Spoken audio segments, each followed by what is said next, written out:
Hello friends, welcome back to my channel. तो आज के इस वीडियो में मैं आपको एक्सप्लेन करने वाली हूँ 2024 में आई सीरीज कर्मा कॉलिंग। तो चलिए विदाउट वेस्टिंग टाइम सीरीज का एक्सप्लेनेशन स्टार्ट करते हैं। सीरीज स्टार्ट होती है अलीबाग की सबसे रिच फैमिली कोठारी से, जिनके बेटे आहान की आज एंगेजमेंट थी। आहान की माँ इंद्रायणी सबको बताती है कि वो आज बहुत ज्यादा खुश है, जिसके बाद इंद्रायणी सबको अपनी बहू कर्मा तलवार से मिलवाती है और वो कर्मा से पूछती है कि आहान कहाँ पर है। जिसके बाद हम आहान को देखते हैं जो समुद्र किनारे था, लेकिन तभी उसे किसी ने गोली मार दी थी।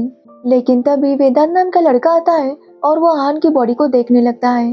तभी वेदांत को किसी के आने की आवाज आती है, इसलिए वो आहान की बॉडी को पत्थर के पीछे छुपा देता है। जिसके बाद वो देखता है कि आहान की बहन मीरा अपने बॉयफ्रेंड डैश के साथ बीच पर खेलने आई थी। वो लोग बीच पर मस्ती कर ही रहे थे कि तभी उन्हें कॉल बजने की आवाज आती है। एक्चुअली कर्मा आहान को कॉल कर रही थी और जैसे उसका मोबाइल बजता है, मीरा और डैश समझ जाते हैं कि पत्थर के पीछे कोई है। वो जब आकर देखते हैं तो तब तक वेदांत वहां से भाग चुका था, लेकिन वहां पर आहान की बॉडी थी, जो देखकर मीरा काफी शॉक थी। मीरा अपने घर वालों को बुलाती है, जिसके बाद सभी लोग वहां पर आते हैं और इंदिरा अपने बेटे की हालत देखकर काफी ज्यादा शॉक थी। जिसके बाद कहानी 6 महीने पहले शिफ्ट हो जाती है, जहाँ पर हम कर्मा तलवार को देखते हैं, जो अलीबाग में आशियाना नाम का एक घर रेंट पर लेने आई थी। कर्मा का ब्रोकर उसे बताता है कि यहाँ पर सारी रिच फैमिलीज रहती हैं, इसलिए यहाँ पर कोई भी अपना घर नहीं बेचना चाहता। कर्मा को वो घर रेंट पर इसलिए मिल रहा था क्योंकि उस घर के जो ओनर थे डॉली और वीरेश, उन दोनों का डिवोर्स होने वाला था। क्योंकि वीरेश ने डॉली को चीट किया था, इसलिए डॉली उससे डिवोर्स लेने वाली थी और बदले में वो उससे ये घर मांग रही थी। अब इसी बात के डर से वीरेश ने वो घर रेंट पर दे दिया था और वो सोच रहा था कि वो जल्दी से इस घर को बेच भी देगा। अब कर्मा को भी ये घर पसंद आ गया था, इसलिए वो उसे रेंट पर ले लेती है। उसका ब्रोकर बताता है कि सामने जो मैंशन है वो कोठारी मैंशन है और वो अलीबाग की सबसे रिचेस्ट फैमिली है। जिसके बाद कर्मा उनके घर को देखने लगती है और ऐसा लगता है कि वो यहाँ पर किसी खास रीजन से आई थी। जिसके बाद हम इंद्रायणी को देखते हैं, जिससे पता चलता है कि आशियाना किसी ने रेंट पर लिया है। और ये सुनते ही इंद्रायणी उसके बारे में पता करने के लिए कहती है। अब इंद्रायणी की फैमिली की बात करें तो उसके हस्बैंड का नाम है कौशल और उसकी बेटी का नाम है मीरा। इंद्रायणी अपने हस्बैंड से अपनी फ्रेंड डॉली के बारे में डिस्कस कर रही थी।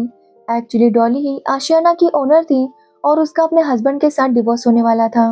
इसलिए इंद्रायणी कहती है कि वो डॉली और उसके हस्बैंड को करवा चौथ के फंक्शन के लिए बुलाएंगे और हो सके तो उनकी प्रॉब्लम सॉल्व कर देंगे। जिसके बाद हम कर्मा को देखते हैं, जो अपना सामान सेट कर रही थी। तभी उससे मिलने याना आती है, जो कि इंद्रायणी की इवेंट मैनेजर थी। इंद्रायणी के घर में अक्सर पार्टीज या कोई ना कोई फंक्शन होता रहता था और वो सब कुछ याना ही मैनेज करती थी। यहाँ पर हमें पता चलता है कि याना और कर्मा के बीच भी काफी अच्छी दोस्ती थी।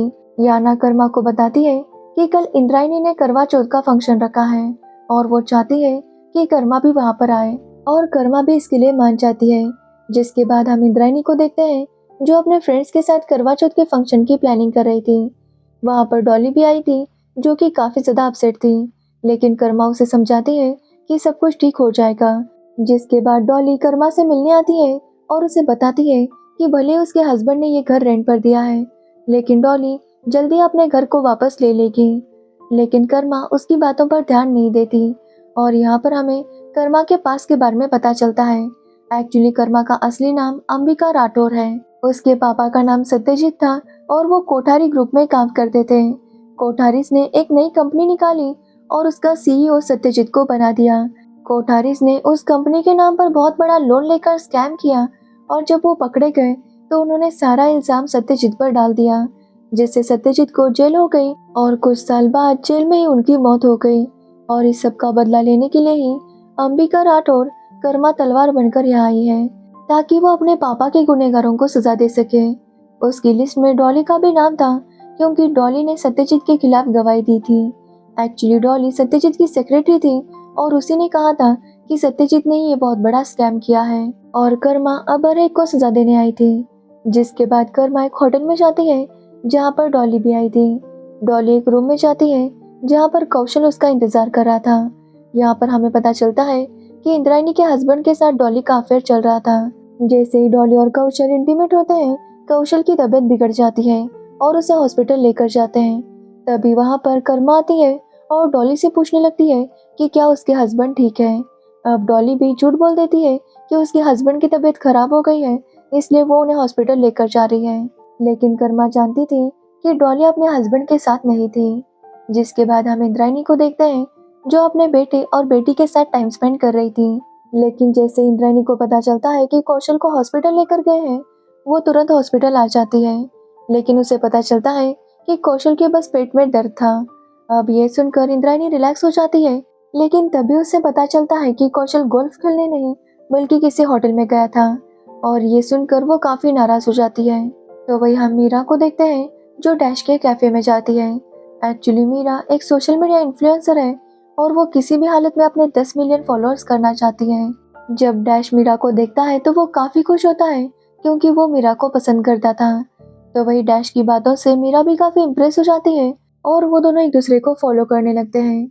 अब डैश की बात करें तो डैश एक मिडिल क्लास फैमिली से बिलोंग करता है। उसके पापा का ये कैफे है और डैश और उसका भाई वेदांत मिलकर इस कैफे को चलाते थे। लेकिन इस कैफे पर काफी ज्यादा लोन था, जिसकी वजह से कैफे बंद होने वाला था। जब ये बात वेदांत को पता चलती है तो वेदांत अपनी अंबिका नाम की बोट को बेच देता है। वैसे तो वेदांत उस बोट से इमोशनली काफी कनेक्टेड था क्योंकि वो बोट उसकी बचपन की दोस्त अंबिका की थी। वेदांत को लगता था कि कभी ना कभी अंबिका वापस आएगी और वो उसे उसकी बोट दे देगा। लेकिन अब उसे लग रहा था कि अंबिका कभी वापस नहीं आएगी, इसलिए वो अंबिका की बोट जैन खान को बेच देता है। और जैन खान उसे वादा करता है कि जब भी अंबिका वापस आएगी तो वो अंबिका को उसकी बोट दे देगा। अब जैन खान की बात करें तो अलीबाग में हर तरफ जैन के ही सिक्योरिटी कैमरास लगे थे, यानी कि अलीबाग में जो भी होता उसका वीडियो जैन के पास जरूर आ जाता। तो वही हम कर्मा को देखते हैं जो करवा चौथ की पार्टी में आई थी, जहाँ पर याना उसे इंद्रायणी से मिलवाती है। अब इंद्रायणी ने कर्मा के बारे में जानकारी लेने की कोशिश की थी, लेकिन उसे कोई भी इंफॉर्मेशन नहीं मिली थी, इसलिए वो कर्मा से उसके बारे में पूछने लगती है। लेकिन कर्मा बताती है कि वो अनाथ है क्योंकि उसके मम्मी पापा की कार क्रैश में डेथ हो गई थी। तभी वहाँ पर डॉली भी आती है और कर्मा इंद्रायणी के सामने जानबूझकर उससे पूछती है कि उसके हस्बैंड कैसे हैं। साथ ही वो उस होटल का नाम भी लेती है जहाँ पर कौशल गया था। अब होटल का नाम सुनते ही इंद्रायणी समझ जाती है कि कौशल और डॉली एक साथ थे और उन दोनों का अफेयर चल रहा था। अब इस बात से इंद्रायणी काफी गुस्सा होती है क्योंकि डॉली उसकी बेस्ट फ्रेंड थी और उसी ने इंद्रायणी को धोखा दिया था, जिससे इंद्रायणी उस पर गुस्सा होती है और उसे अलीबाग छोड़कर जाने के लिए कहती है। अब इंद्रायणी कौशल के साथ हेलीकॉप्टर से ऊपर जाती है क्योंकि चांद बादलों के पीछे छुप गया था और वो वहां जाकर चांद को देखकर अपना व्रत तोड़ती है। जब इंद्रायणी वापस आती है तो वो देखती है कि कर्मा और आहन बातें कर रहे थे और ये बात इंद्रायणी को ज्यादा पसंद नहीं आती क्योंकि वो कर्मा के बारे में कुछ भी नहीं जानती थी। इसलिए वो कर्मा को दूसरे दिन चाय के लिए बुलाती है। रात को जब कर्मा घर जाती है तो उससे मिलने जैन खान आ गया था और वो कर्मा को अंबिका नाम से बुलाता है। और यहाँ पर हमें पता चलता है कि जैन खान कर्मा को पहले से जानता था। एक्चुअली जब कर्मा के पापा जेल चले गए थे तो कर्मा को एक अनाथ आश्रम में भेज दिया गया था, जहाँ पर एक औरत ने उसके ऊपर काफी जुल्म किए थे और कर्मा के मन में ये बात डाल दी थी कि उसके पापा बहुत बड़े फ्रॉड हैं। उन्होंने बहुत सारे लोगों के पैसे खाए हैं, इसलिए उन्हें सजा होनी चाहिए।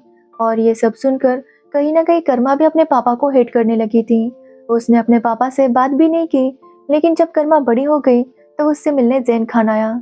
उसने कर्मा को बताया कि कुछ मंथ पहले ही उसके पापा की मौत हो गई। कर्मा के पापा ने कर्मा के लिए कुछ पेपर्स बेचे थे, जिन्हें पढ़ने के बाद कर्मा समझ गई कि उसके पापा फ्रॉड नहीं थे। साथ ही जैन खान उसे बताता है कि किस तरह कोठारिस ने मिलकर कर्मा के पापा को फंसाया था।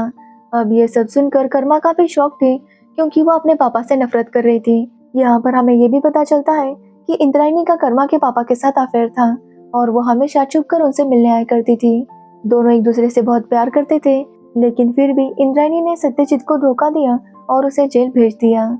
इसलिए 4 साल बाद अंबिका अपने पापा का बदला लेने के लिए कर्मा तलवार बनकर यहाँ पर आई थी। लेकिन जैन उसे समझाता है कि उसके पापा बदला लेना नहीं चाहते थे, वो बस इतना ही चाहते थे कि उनकी बेटी खुश रहे। इसलिए कर्मा को भी अपनी खुशी ढूंढनी चाहिए, ना कि इस बदले के चक्कर में पड़ना चाहिए।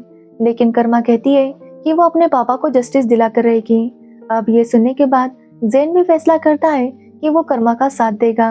अब कर्मा उसे मना कर रही थी क्योंकि ये लोग काफी खतरनाक थे, लेकिन जैन उसे वादा करता है कि वो हमेशा उसका साथ देगा। साथ ही जैन खान ने इस घर को खरीद लिया था क्योंकि ये घर पहले कर्मा के पापा का था और जैन खान ने ये घर कर्मा के नाम पर ही खरीद लिया था। अब दूसरे दिन कर्मा इंद्रायणी के घर चाय के लिए जाती है, जहाँ पर इंद्रायणी बातों बातों में उससे पूछताछ कर रही थी कि वो पहले कहाँ रहती थी, क्या काम करती है और यहाँ पर क्यों आई है। लेकिन कर्मा उसे कोई भी जवाब ठीक से नहीं देती। तभी वहाँ पर आहान आता है और वो कर्मा को डिनर डेट के लिए पूछता है। कर्मा भी उसे हाँ कहती है और ये देखकर इंद्रायणी को गुस्सा आता है। इसलिए इंद्रायणी अपने एक खास आदमी समीर से कहती है कि वो कर्मा के बारे में जल्दी से जल्दी सब कुछ पता करें, क्योंकि इंद्रायणी को कर्मा पर डाउट हो रहा था। तो वही अब कर्मा ने डॉली से तो बदला ले लिया था, इसलिए उसका अगला टारगेट था कपिल, क्योंकि कपिल कर्मा के पापा का दोस्त था और उसी ने कोठारिस के साथ मिलकर उसके पापा को धोखा दिया था। इसलिए कर्मा कपिल के ऑफिस जाती है और हमें पता चलता है कि कपिल एक इन्वेस्टर है। वो कोठारिस के साथ साथ वहाँ पर जो भी रिच लोग थे उन सबके पैसे इन्वेस्ट करता था। अब कपिल भी कर्मा से मिल चुका था और वो जानता था कि कर्मा कितनी रिच है, इसलिए वो चाहता था कि कर्मा उसे अपना इन्वेस्टर बनाए।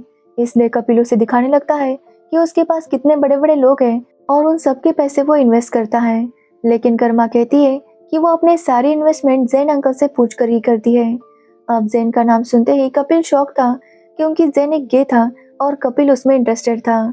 वो कपिल से कहती है कि वो अपने सारे पैसे जैन की कंपनी में इन्वेस्ट करने वाली है, क्योंकि वो जानती है कि जैन के स्टॉक्स काफी बढ़ने वाले हैं। अब ये सुनने पर कपिल को लगता है कि जैन अपनी कंपनी में कुछ करने वाला होगा, जिसकी वजह से उसकी शेयर प्राइस बढ़ जाएगी। अगले दिन जब कपिल जैन की कंपनी को चेक कर रहा था तो उसकी शेयर प्राइस काफी फास्ट बढ़ रही थी, क्योंकि कर्मा ने हर तरफ ये न्यूज़ फैला दी थी कि जैन अपनी कंपनी में एक नया प्रोजेक्ट शुरू करने वाला है, जिससे उन्हें बहुत ज्यादा प्रॉफिट होगा, जिसकी वजह से जैन की कंपनी में काफी लोग इन्वेस्ट कर रहे थे और उसकी कंपनी की प्राइस बढ़ने लगी थी। जैसे ही कपिल ये देखता है, वो भी अपने क्लाइंट्स के पैसे उसकी कंपनी में डाल देता है। वो इतने ज्यादा पैसे इन्वेस्ट करता है क्योंकि उसे लगा था कि बहुत ज्यादा प्रॉफिट होगा। लेकिन तभी जैन जाकर इंटरव्यू देता है कि वो कोई भी नया प्रोजेक्ट नहीं लेने वाला, और ये सुनते ही उसकी शेयर प्राइस गिरने लगते हैं, जिससे कपिल को बहुत बड़ा लॉस होता है। कपिल अपने एम्प्लॉयज को वार्न करता है कि वो क्लाइंट्स को उनके लॉस के बारे में ना बताए। लेकिन हम कर्मा को देखते हैं, जिसके पास उसके क्लाइंट्स की लिस्ट थी, जो कुछ टाइम पहले कपिल ने उसे दिखाई थी। अब कर्मा सबको कॉल करके इन्फॉर्म कर देती है कि उनके पैसे डूब गए हैं। अब ये बात जब सबको पता चलती है तो वो लोग कपिल पर काफी गुस्सा होते हैं और कपिल को जेल भेज दिया जाता है। और इस तरह से कर्मा ने कपिल से बदला ले लिया था। जिसके बाद जब कर्मा वॉक पर जाती है तो उसके पास वेदांत का डॉग सिम्बा आता है। एक्चुअली जब कर्मा छोटी थी तो सिम्बा उसका डॉग था, लेकिन जब कर्मा वहाँ से चली गई तो उसका डॉग वेदांत के पास चला गया। यहाँ पर सिम्बा ने तो कर्मा को पहचान लिया था, लेकिन वेदांत कर्मा को नहीं पहचान पाता। वो नहीं जान पाता कि कर्मा ही उसकी अंबिका है। तो वही कर्मा ने भी वेदांत को पहचान लिया था, लेकिन वो उसे सच नहीं बताती, क्योंकि वो जानती थी कि वो कितनी डेंजरस लाइफ जी रही थी और इसलिए वो वेदांत को इस सब में इन्वॉल्व नहीं करना चाहती थी। अब रात को कर्मा आहान को एक रेस्टोरेंट में लेकर जाती है, जहाँ का वेटर जब आहान को देखता है तो वो उस पर बहुत गुस्सा होता है। उसकी कार को वो बुरी तरह से तोड़ देता है। ये देखकर कर्मा काफी शॉक थी।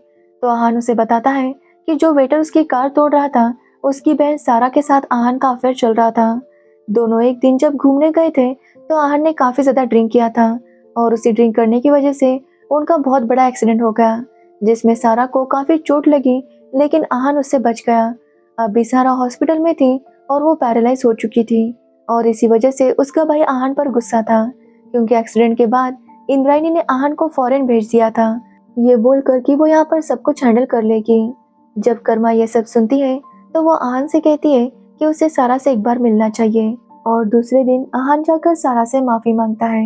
एक्चुअली कर्मा वहाँ पर जानबूझकर गई थी, क्योंकि उसे पता था कि सारा का भाई वहाँ पर काम करता है। जब ये बात इंद्रायणी को पता चलती है कि आहान सारा से मिलने गया था, तो वो आहान पर काफी गुस्सा होती है। लेकिन ये देखकर आहान भी इंद्रायणी पर गुस्सा होता है, क्योंकि वो समझ गया था कि इंद्रायणी उसे स्टॉक करती है। अब इंद्रायणी समझ गई थी कि कर्मा के ही कहने पर आहान वहाँ पर गया था, इसलिए उसे कर्मा का और ज्यादा टेंशन हो रहा था, क्योंकि अभी तक इंद्रायणी को कर्मा के बारे में कुछ भी पता नहीं चला था। तो वही हम कौशल को देखते हैं, जो डॉली से मिलने मुंबई जाता है। यहाँ पर डॉली कौशल को धमकाती है कि उसे नया घर चाहिए, और अगर कौशल ने उसे घर नहीं दिया तो वो सबको बता देगी कि कोठारिस ने किस तरह से सत्यजीत को फंसाया था। अब ये सुनते ही कौशल डॉली को नया घर दिला देता है। तो वही हम आहन को देखते हैं जो कर्मा के करीब जाने की कोशिश कर रहा था, लेकिन कर्मा कहती है कि जब तक वो दोनों अपने रिलेशनशिप के बारे में सीरियस नहीं होते वो दोनों ये सब नहीं करेंगे, और आहन भी इसके लिए मान जाता है। अब कर्मा का नेक्स्ट टारगेट था दयामा, क्योंकि उसी ने कर्मा के पापा के जेल जाने के बाद कर्मा को टॉर्चर किया था। एक्चुअली दयामा पहले एक ऑर्फनेज में काम करती थी जहाँ पर इंद्रायणी कर्मा को छोड़कर गई थी, और वहाँ पर दयामा ने कर्मा को काफी टॉर्चर किया था, इसलिए अब कर्मा को उनसे बदला लेना था। सबसे पहले कर्मा दयामा के पास जाती है और उन्हें अपने प्रॉब्लम्स बताने लगती है। दयामा भी एक स्पिरिचुअल लेडी थी और वो उसके प्रॉब्लम सॉल्व करने की कोशिश करती है। कर्मा ने वहाँ पर कैमरा लगाया था जहाँ पर सब कुछ रिकॉर्ड हो रहा था। तो वही हम इंद्रायणी को देखते हैं जो भी दयामा के पास अक्सर आती थी। एक्चुअली वहाँ की जो भी रिच लेडीज थी वो दयामा के पास आती और उन्हें अपने प्रॉब्लम्स बताती, और दयामा उन्हें हील करने की कोशिश करती। अब इंद्रायणी दयामा को काफ़ी फंडिंग देने वाली थी और उसी के फंक्शन की तैयारी हो रही थी, इसलिए इंद्रायणी चाहती थी कि उस फंक्शन में मीरा भी उनके साथ आए, लेकिन मीरा को इस सब में इंटरेस्ट नहीं था। तभी मीरा को डैश का कॉल आता है और मीरा उसे बताती है कि उसकी मम्मा फंड्स देने वाली है। अब ये सुनकर डैश मीरा को समझाता है कि उसकी माँ कितने लोगों की मदद करती है, इसलिए मीरा को भी अपनी माँ का साथ देना चाहिए। ये सुनते ही मीरा भी समझ जाती है कि उसकी माँ कितना अच्छा काम करती है और वो भी उनके साथ आने के लिए मान जाती है। जब फंक्शन शुरू होता है तो वहाँ पर दयामा के एनजीओ का वीडियो दिखाया जाता है, लेकिन वीडियो के बीच में ही दूसरा वीडियो शुरू होता है जिसमें लेडीज ने अपने पर्सनल प्रॉब्लम्स दयामा को बताए थे। वहाँ पर मीडिया भी थी जिसकी वजह से वो वीडियो वायरल हो जाता है, जिसमें इंद्रायणी का भी क्लिप था जिसमें इंद्रायणी दयामा को कह रही थी कि वो प्रेग्नेंट है, लेकिन वो इस बच्चे को जन्म नहीं देना चाहती। अब ये बात जब मीरा सुनती है तो उसे इंद्रायणी पर काफी गुस्सा आता है, क्योंकि इंद्रायणी मीरा के वक्त अबॉर्शन करना चाहती थी। यहाँ पर हमें इनडायरेक्टली बताया जाता है कि शायद मीरा सत्यजीत और इंद्रायणी की बेटी थी। इंद्रायणी इसी बारे में सोच रही थी और वो सत्यजीत को काफी मिस कर रही थी। यहाँ पर हमें पता चलता है कि इंद्रायणी भी सत्यजीत से बहुत प्यार करती थी, लेकिन वो मजबूर थी जिसकी वजह से उसने सत्यजीत को धोखा दे दिया, लेकिन आज भी वो उसे बहुत मिस करती थी। अब इंद्रायणी कौशल को कॉल करके बुलाने लगती है क्योंकि मीरा घर छोड़कर चली गई थी, लेकिन कौशल डॉली के साथ बिजी था इसलिए वो उसका कॉल रिसीव नहीं करता। तभी इंद्रायणी को समीर बताता है कि कौशल ने डॉली को 50 करोड़ का नया घर लेकर दिया है, और ये सुनकर इंद्रायणी और ज्यादा गुस्सा हो जाती है। तभी वो न्यूज में देखती है जहाँ पर हर तरफ उसका वीडियो वायरल हो रहा था। ये देखकर इंद्रायणी दयामा पर काफी गुस्सा होती है और उसे जान से मारने की धमकी देती है। तभी वहाँ पर पुलिस आती है क्योंकि दयामा गायब थी। यहाँ पर हमें पता चलता है कि कर्मा ने दयामा को कंटेनर में पैक करके रखा था, क्योंकि दयामा ने भी जब कर्मा छोटी थी तो उसे ऐसे एक अंधेरे रूम में पैक करके रखा था, इसलिए कर्मा उससे बदला ले रही थी। 6 घंटे बाद पुलिस दयामा को तो ढूंढ लेती है, लेकिन उसने सबकी पर्सनल बातें लीक की थी जिसकी वजह से उसे अरेस्ट कर दिया जाता है, और इस तरह से कर्मा ने दयामा से भी अपना बदला ले लिया था। तो वही हम मीरा को देखते हैं जो डैश के साथ थी। वो दोनों एक दूसरे को पसंद करने लगे थे इसलिए वो किस करते हैं। तो वही हम वेदांत को देखते हैं जो कर्मा को पसंद करने लगा था, लेकिन कर्मा के लिए वेदांत बस उसका दोस्त था। जिसके बाद हम आहन को देखते हैं जिसके घर उसका फ्रेंड क्रिश आता है। क्रिश और आहन दोनों बहुत अच्छे दोस्त थे, लेकिन जब क्रिश को पता चलता है कि आहन कर्मा को डेट कर रहा है तो ये बात क्रिश को ज्यादा पसंद नहीं आती। एक्चुअली क्रिश भी वहाँ पर याना को पसंद करने लगा था, लेकिन वो चाहता था कि आहन कर्मा के पास ना जाए, इसलिए जब कर्मा आहन को लेने आती है तो क्रिश उसे झूठ बोलता है कि आज आहन बहुत बिजी है, जिसके बाद वो आहन का मोबाइल भी साइलेंट करके छुपा देता है। जब आहन वहाँ पर आता है तो क्रिश उसे बताता है कि कर्मा यहाँ पर आई थी और उसने आज की डेट कैंसिल कर दी थी। अब ये बात सुनकर आहन को बुरा लगता है और वो उसे कॉल करने के लिए मोबाइल ढूंढने लगता है, लेकिन आहन को उसका मोबाइल नहीं मिलता। तो वही हम कर्मा को देखते हैं जो आहन का इंतजार कर रही थी। तभी उसके पास सिम्बा आता है और सिम्बा को लेने के लिए वेदांत आता है। तभी वो देखता है कि कर्मा कुकिंग कर रही थी, इसलिए वो भी उसकी हेल्प करने लगता है, लेकिन तभी वहाँ पर आहन आता है और वो उन दोनों को साथ देख लेता है। अब आहन को लगता है कि कर्मा उसे धोखा दे रही है और इसलिए वो कर्मा की कॉल रिसीव करना बंद कर देता है। तो वही अगले दिन क्रिश और आहन वेदांत के कैफे में जाते हैं, जहाँ आहन काफी ड्रिंक करता है और वेदांत के साथ झगड़ा करता है। अब इसका वीडियो वायरल हो जाता है और ये बात जब इंद्रायणी को पता चलती है तो वो आहन पर गुस्सा होती है और वो आहन को कल से ऑफिस ज्वाइन करने के लिए कहती है। ये सुनते ही क्रिश कहता है कि वो भी यहाँ पर इंटर्नशिप करेगा और इंद्रायणी भी इसके लिए मान जाती है। जब वो दोनों वहाँ से चले जाते हैं तो इंद्रायणी और कौशल बात करने लगते हैं। इंद्रायणी कौशल पर काफ़ी गुस्सा थी क्योंकि वो जानती थी कि कौशल ने डॉली को नया घर दिला दिया है और इसी बात पर दोनों में झगड़ा होने लगता है और क्रिश उनकी बातें सुन लेता है। क्रिश जाकर आहन को बताता है कि उसके पापा और डॉली का अफेयर चल रहा है। अब ये सुनते ही आहन और ज़्यादा अपसेट हो गया था और वो कर्मा से मिलने आता है। वो कर्मा से उस दिन के बारे में पूछने लगता है तो कर्मा उसे बताती है कि वो आहन को लेने आई थी, लेकिन क्रिश ने उसे कहा कि आहन बहुत बिजी है और वो बाद में आएगा। जिसके बाद कर्मा आहन का इंतजार करती रही, लेकिन आहन वहाँ पर नहीं आया। तो आहन उसे बताता है कि वो लेट वहाँ पर आया था, लेकिन तब कर्मा वेदांत के साथ थी। तो कर्मा उसे बताती है कि वेदांत वहाँ पर अपने सिम्बा को लेने आया था। अब ये सुनते ही आहन के सारे डाउट्स क्लियर हो जाते हैं और उन दोनों का रिलेशन फिर से ठीक हो जाता है। कर्मा आहन से कहती है कि उसकी माँ उसे काफ़ी कंट्रोल करती है, इसलिए आहन को अपने बारे में सोचना चाहिए और वो करना चाहिए जिसमें वो खुश है। एक्चुअली आहन को पोएट्री का काफ़ी शौक था, इसलिए कर्मा उसे कहती है कि वो उसके ऊपर फोकस करे। जिसके बाद आहन डिसाइड करता है कि वो एक कैफ़े में जॉब करेगा और साथ ही अपनी पोएट्री पर फोकस करेगा, क्योंकि अब आहन खुद का कुछ करना चाहता था। इसलिए वो जाकर वेदांत के पास माफ़ी मांगता है और वेदांत भी उसे माफ़ कर देता है। जिसके बाद आहन वेदांत से उसके कैफ़े में जॉब मांगता है और वेदांत उसे जॉब दे देता है। तो वही इंद्रायणी भी मीरा को समझाती है कि वो उसे बहुत प्यार करती है। वो उस वक्त थोड़ी प्रॉब्लम में थी, इसलिए थोड़ी सी कंफ्यूज थी, लेकिन वो मीरा से बहुत ज़्यादा प्यार करती है।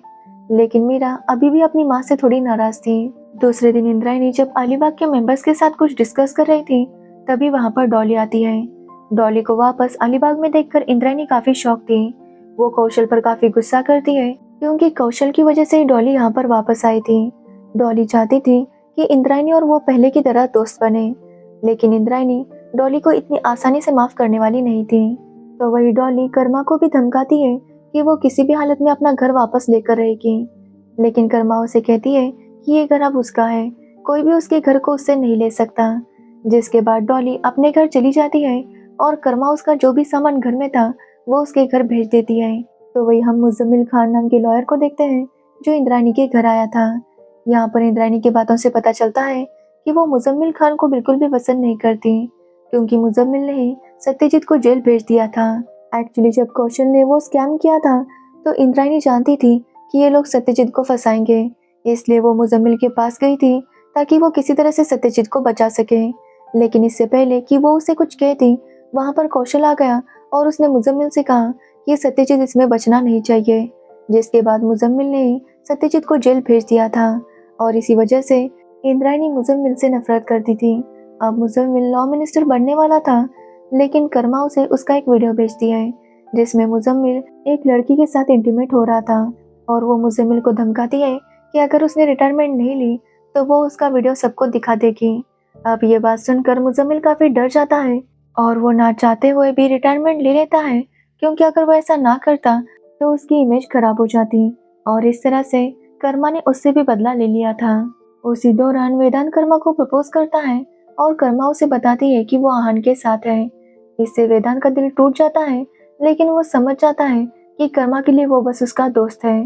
तो वही कर्मा अब आहन को सच में पसंद करने लगी थी और आहन भी उससे शादी करना चाहता था, जिसकी वजह से कर्मा समझ नहीं पा रही थी कि वो आगे क्या करे। तो वही इंद्रायणी ने समीर को डॉली के घर भेजा था ताकि वो पता कर सके कि आखिर डॉली यहाँ पर क्यों आई है। जब समीर वहाँ पर जाता है और डॉली का सामान चेक करता है तो वो समझ जाता है कि डॉली ने ही मुजम्मिल को ब्लैकमेल किया था। एक्चुअली कर्मा ने जो डॉली को सामान भेजा था उसमें उसने ये सारी चीज़ें भी ऐड कर दी थी, जिसकी वजह से समीर को डॉली पर डाउट होता है। तभी वहाँ पर डॉली आती है और समीर को देखकर वो उससे लड़ने लगती है, जिसकी वजह से समीर को गुस्सा आ जाता है और वो डॉली को ऊपर से धक्का देता है। जब इस बारे में कौशल को पता चलता है तो वो समीर को काम से निकाल देता है, क्योंकि उसे लगता है कि समीर अब काफ़ी डेंजरस हो चुका है। लेकिन समीर इंद्रायणी से कहता है कि वो सच्चाई का पता लगा कर रहेगा। तो वही डॉली कोमा में थी, जिसकी वजह से इंद्रायणी भी काफ़ी अपसेट थी, क्योंकि जो भी हो डॉली उसकी बेस्ट फ्रेंड थी। तो वही समीर जब जैन को कर्मा के साथ बात करता हुआ देखता है तो उसे कर्मा पर डाउट आता है और वो कर्मा के बारे में सारी इन्फॉर्मेशन निकालने लगता है। तब उसे पता चलता है कि जो कर्मा तलवार यहाँ पर आई है वो रियल कर्मा तलवार है ही नहीं, इसलिए वो असली कर्मा को ढूंढता है और वो उसे लेकर अलीबाग आने ही वाला था कि वो कर्मा उसे मार देती है। तो वही हम इंद्रायणी को देखते हैं जिसकी आज एनिवर्सरी थी और इसलिए उसने आज घर में एक पूजा रखी थी जहाँ पर मीरा डैश को लेकर आती है और वो इंद्रायणी को बताती है कि डैश उसका बॉयफ्रेंड है। अब ये सुनकर इंद्रायणी अपसेट हो जाती है क्योंकि डैश मिडिल क्लास फैमिली से बिलोंग करता था। तो वही आहान भी इंद्रायणी को बताता है कि वो कर्मा के साथ शादी करना चाहता है। अब ये बात सुनकर इंद्रायणी और अपसेट हो जाती है क्योंकि अभी भी उसके पास कर्मा के बारे में ज़्यादा इन्फॉर्मेशन नहीं थी, इसलिए वो कर्मा की इंसल्ट करती है, लेकिन आहान उसे संभाल लेता है। तो वही आहान और कर्मा को देखकर डैश को भी गुस्सा आता है क्योंकि कर्मा ने वेदांत को रिजेक्ट किया था, इसलिए वो कर्मा को बातें सुनाता है कि अगर वो वेदांत के लिए कुछ फील ही नहीं करती तो कल वो उससे मिलने आई क्यों थी। अब जैसे ये बात आहान को पता चलती है तो वो भी कर्मा पर गुस्सा होता है क्योंकि कर्मा ने उसे कहा था कि वो ऑफिस जा रही है, लेकिन वो वेदांत से मिलने गई थी। आहान को लगता है कि कर्मा उसे चीट कर रही थी, लेकिन कर्मा उसे बता रही थी कि वो वेदांत को बस थैंक यू कहने गई थी, लेकिन आहान उसकी बात नहीं सुनता और उससे अपना ब्रेकअप कर लेता है, जिससे कर्मा का दिल टूट जाता है क्योंकि वो भी आहान को प्यार करने लगी थी। तो वही इंद्रायणी डैश की इंसल्ट करती है जिससे मीरा गुस्सा होकर वहां से चली जाती है। मीरा जाकर डैश को मनाती है और उनके बीच सब कुछ ठीक हो जाता है। तो वही इंद्रायणी कौशल से कहती है कि अब वो और फेक नहीं बन सकती, वो कौशल के साथ और नहीं रहना चाहती थी। ये सुनकर कौशल भी गुस्सा हो जाता है और इंद्रायणी से कहता है कि उसने हमेशा इंद्रायणी से प्यार किया था, लेकिन इंद्रायणी ने कभी भी कौशल से प्यार नहीं किया। उसका प्यार तो बस सत्यजीत के लिए था जिसे भी उसने बर्बाद कर दिया। अब ये सुनकर इंद्रायणी को काफी बुरा लगता है और वो कौशल को घर से निकाल देती है और यही सोचने लगती है कि जिस सत्यजीत से उसने इतना प्यार किया था उसे धोखा कैसे दे दिया। तो वही कर्मा भी यही सोच रही थी कि उसने अपने बदले के चक्कर में अपने प्यार को खो दिया। उन दोनों को ही समझ नहीं आ रहा था कि वो आगे क्या करेंगे और इसी के साथ ये सीरीज एंड हो जाती है। जब इसका नेक्स्ट सीजन आएगा तभी हमें आगे की स्टोरी पता चलेगी। तो अगर आपको इस सीरीज की स्टोरी और मेरा एक्सप्लेनेशन पसंद आया हो तो वीडियो को लाइक कमेंट शेयर जरूर करना और मेरे चैनल को सब्सक्राइब करना बिल्कुल मत भूलना। Thanks for watching the video.